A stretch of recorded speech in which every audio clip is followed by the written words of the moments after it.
أيها المتقاعدون في الجزائر، هل أنتم مستعدون لأخبار ستعيد البسمة إلى وجوهكم وتملأ جيوبكم بالبركة؟ انسوا الشائعات والأقاويل، فالمستقبل يحمل لكم وعودا رئاسية قوية بزيادات حقيقية في المعاشات، مراجعة شاملة للحد الأدنى، وحتى تخفيضات ضريبية.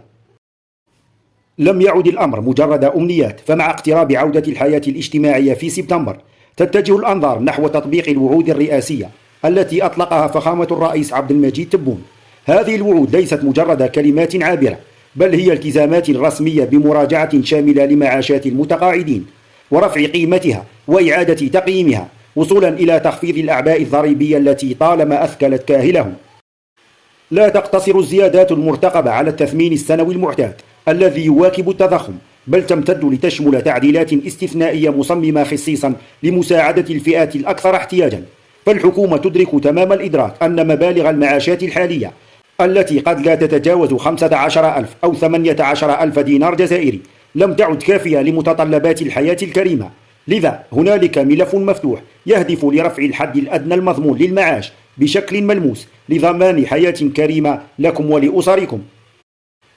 وبالإضافة إلى الزيادات المباشرة، تعمل الحكومة على قدم وساق لتطبيق خطة شاملة لتخفيف الضرائب عن المتقاعدين، وقد بدأ البعض بالفعل يشهد ثمار هذه الجهود من خلال إزالة بعض الضرائب، مما أدى بشكل غير مباشر إلى زيادة صافي معاشاتهم.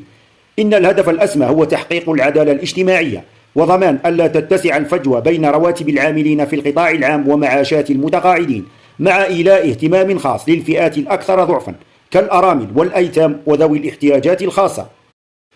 المرحلة تتطلب منكم الصبر والتفاؤل، لا تستمعوا للشائعات التي تسعى لزعزعة الأمل، فالمسار واضح والعمل جار، وكل المؤشرات تدل على أن الفرحة قادمة لا محالة إلى بيوت كل المتقاعدين في الجزائر.